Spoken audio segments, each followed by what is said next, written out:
Naungana sasa na Ibrahim Rahbi, mchambuzi wa masuala ya kimataifa, kuzungumza zaidi kuhusiana na taarifa hizi zilizojiri. Karibu Rahbi. Shukran sana. Na tuanze na hili la Iran ambapo imekanusha madai kuwa iko tayari kurejea katika mazungumzo, swala ambalo lilizungumzwa na Marekani, lakini waziri wa mambo ya nje wa Iran amekanusha hilo.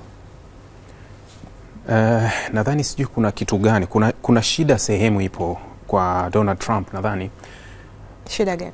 Katikati ya huu mzozo alituambia, katikati ya mzozo wa Iran na Israeli, alisema kuwa Irani wameomba mazungumzo ya kumaliza vita. Baadaye Irani wakakanusha, wakasema sisi hatujaomba.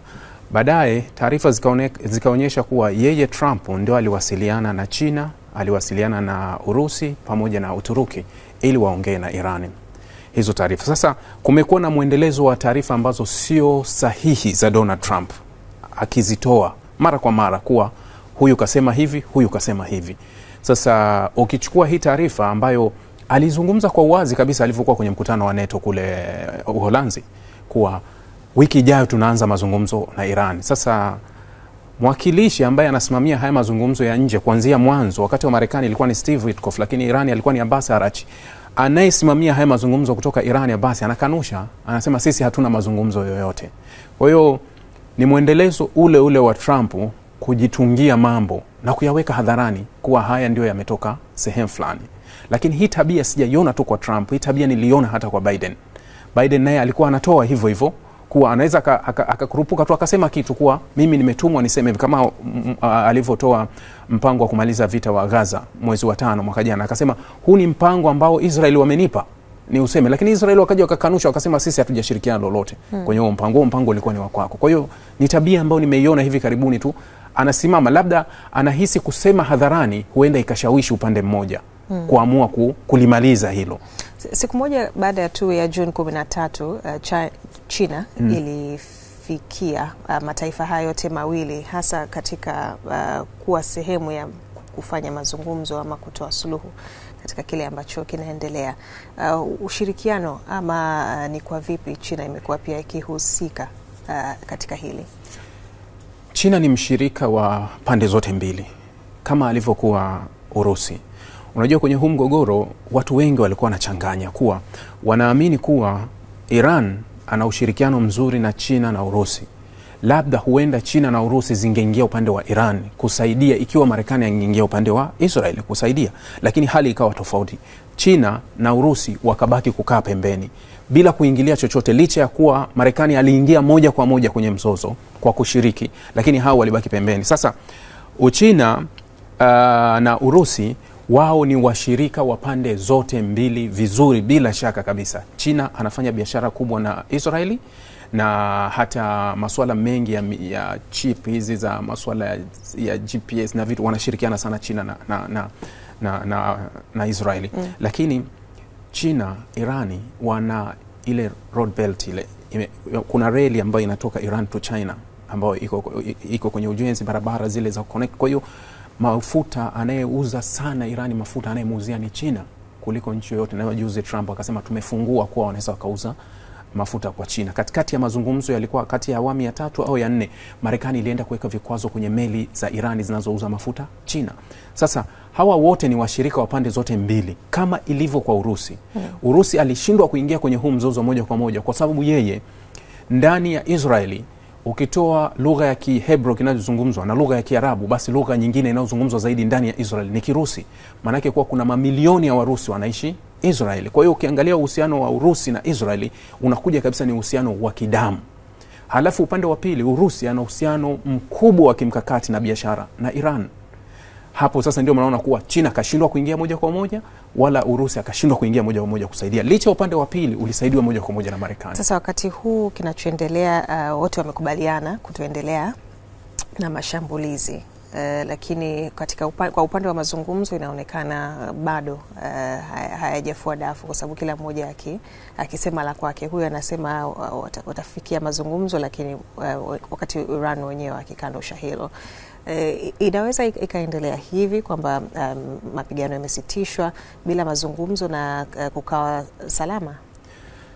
Mazungumzo yatakuwepo kwa sababu licha ya kuwa Abbas Araghchi amekanusha kuwa hatuna, yani maana yake ukimsikia Abbas anasema kuwa hatuna proposal yoyote, yani kuwa hakuna chochote ambacho kimetuambia tutakutana wapi au lini, hiyo hakuna. Lakini ukichukua kauli za Irani kuanzia mwanzo wa mzozo mpaka wanamaliza, wanasema kuwa hawajawahi kufunga dirisha la mazungumzo. Wanasema diplomasia sisi kwetu iko wazi, lakini nani sasa ataendesha haya mazungumzo? Kwa hiyo wanaopaswa kuitisha hayo mazungumzo ndio watupasi, kwa sababu kama msimamizi mkuu wa mazungumzo aliyokuwa amesimamia katika awamu 5 ilikuwa ni Oman. Na mazungumzo yalifanyika mara 3 Muscat, mara 2 yakafanyika Rome. Mazungumzo ya 6 ndio yalikuwa afanyike tarehe 15, Israeli ikaanzisha mashambulizi tarehe 13.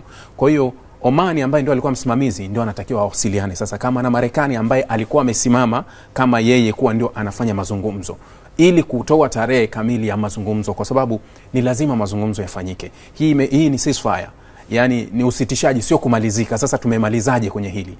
Sasa kama ni ceasefire, tunataka tumalize kabisa kuwa makubaliano yawe yapi. Sasa hayo makubaliano ndio yanatakiwa sasa yapangwe. Isipokuwa Irani walithibitisha kuwa hawajaalikwa kwenye haya, yani kuwa hamna mazungumzo sasa, lakini hawajawahi kufunga milango kusema kuwa sisi diplomasia haipo tena kwetu. Wao walishaweka wazi, wakasema kuwa diplomasia sisi ipo kwetu wazi. Na ndio maana hata katikati ya mashambulizi na vurugu, waziri wao wa kigeni Abbas Araghchi alisafiri akaenda Ankara, alisafiri akaenda Moscow, alisafiri akaenda Geneva, akakutana na mawaziri wa kigeni wa Ulaya, yote katika kuonyesha kuwa wao wako tayari kwa diplomasia. Sasa mwisho katika hili Iran, Marekani na Israel wanasema waliharibu vinu vya nyuklia ikiwemo kule Fordo na maeneo mengine, lakini Iran wenyewe wamekanusha kuhusiana na wamekiri kwamba upo uharibifu ambao umefanyika, lakini sio kwamba kila kitu kimemalizika. Jana nilikuwa nasikiliza majibizano ya maseneta wawili, Chris Murphy wa Republican, Chris Murphy wa Democrat pamoja na Lindsey Graham wa Republican na Democrat, wawili hao maseneta. Chris anasema kuwa Trump ametudanganya. Huyu ni mdemocrat. Anasema Trump ametia chumvi kwenye uhalisia huo, Chris Murphy. Graham anasema kuwa Trump amesema ukweli kuwa yameimaliza kabisa ile nyuklia imekwisha. Lakini taarifa iliyovuja ya CIA ambayo kila wanapohojiwa, jana Peter Hegseth, waziri wa ulinzi wa Marekani, alivyohojiwa alikuwa mkali sana. Ni kama vile ambavyo wamekuwa Trump. Yani hii taarifa ya CIA imesema kuwa was damaged, not destroyed. Yani kwenye hicho kitu kuwa sio destroyed, yani sio imeangamizwa, ila kuna damage ambazo Irani wanakiri kuna uharibifu ambao Irani wanakiri uharibifu. Jana kulikuwa kuna mjadala wa EU, juzi kwenye mkutano wa NATO, EU baadhi ya mawaziri wa EU wanajadili, wanasema kuwa tunafahamu kuwa nyuklia ya Irani haijafutwa, lakini tuna uhakika imeharibiwa, lakini hawawezi kumwambia moja kwa moja Trump kwa sababu ni mtu wa kupanic, kuwa atakasirika. Jana waandishi wa habari walivyombana Peter Hegseth, tupe ushahidi wa kuangamizwa kwa nyuklia ya Irani, alienda kujitetea kwa huruma, kuwa alijibu jibu lile la Trump alilojibu kule NATO, kuwa msiwakatishe au msiwavunje moyo marubani wetu, wamesafiri kilomita 1000 kilomita, wameenda kufanya kazi nzuri, lakini hakuna uthibitisho. Ni kama vile alivyozungumza mkuu wa IAEA Rafael Grossi. Grossi alivyoulizwa kuwa hebu tuambie kuhusu nyuklia, akasema mara ya kwanza it was damage, halafu mara ya pili akasema kuwa imeangamizwa, lakini yeye na shirika lake bado hawajaingia Irani. Akawa anasema tunaomba kibali tukaruhusiwe tukague. Sasa waandishi wa habari wakamuuliza kuwa unataka ukakague hali ya kuwa unatuambia imemalizwa, umetoa wapi hiyo taarifa? Umeona? Kwa hiyo kuna mkanganyiko wa hili kumalizika au kutokumalizika, lakini maswali mengi yamekuwa. Unajua wakati wa mazungumzo yale ya awamu ya kwanza, ya pili mpaka ilipofika ya 5, kulikuwa kuna ule mjadala wa kuwa kilogram 400 za uranium zilizokuwa zimerutubishwa zihamishwe kutoka Iran zipelekwe nchi nyingine. Naam, Rahbi, kwa kifupi tu kuhusiana na kile ambacho kinaendelea kule Kenya, 16 wamefariki na mamia wamejeruhiwa, hasa katika maandamano haya ambayo yamefanyika juma hili, na hili lilifanyika kwa ajili ya kumbukizi ya mwaka jana tu katika kupinga ule mswada ambao ulipitishwa. Ilikuwa kumbukizi ya mwaka mmoja ya vifo vilivyotokea. Na sasa vifo vingine 16 vimetokea. Wakati ule watu 60 waliuawa, wakati huu tena wakati ule 60, mara hii 16. Maana yake inaonyesha kuwa mwakani kutakuwa kuna kumbukumbu ya mwaka mmoja huu na miaka miwili kwa watu wengine waliokufa, yani zaidi. Kinachoendelea Kenya mara nyingi huwa nakizungumza, hakijawahi kufahamika. Wakenya wanataka nini?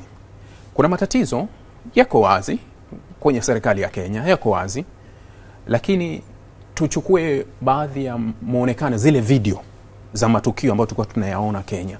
Manake ukisema kuwa kuna raia wamejeruhiwa zaidi ya 400, kati yao wengi zaidi waliojeruhiwa ni askari.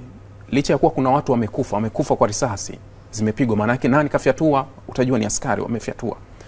Lakini ukitazama yale maandamano yalivyokuwa na ukisikia maelezo ya upande wa pili, unashindwa kupata picha kamili yalikuwa ni maandamano au yalikuwa vurugu. Kwa sababu imeonekana uporaji mkubwa zaidi kwenye maandamano. Halafu Hilda, hakuna serikali yoyote duniani itavumilia maandamano yoyote yanayokwenda mfano kushambulia bunge, kushambulia ofisi za serikali au kushambulia chochote. Hakuna serikali. Unajua kuna kitu kimoja ambacho huwa nakizungumza mara kadhaa kuwa kuna kitu kinaitwa demokrasia ambacho tumepewa. Lakini hatujapewa moja kwa moja demokrasia yetu, inatakiwa ipesti, yani kuwa copy and paste za kwao, au sisi tuna demokrasia yetu. Kwa sababu hata wao tumeona Marekani, Ujerumani wote watu wakiandamana jinsi wanavyochukuliwa hatua. Naam. Manake demokrasia ina mipaka. Shukran Rahbi. Asante sana. Tunakamilisha na hilo katika kuangalia taarifa mbalimbali kimataifa.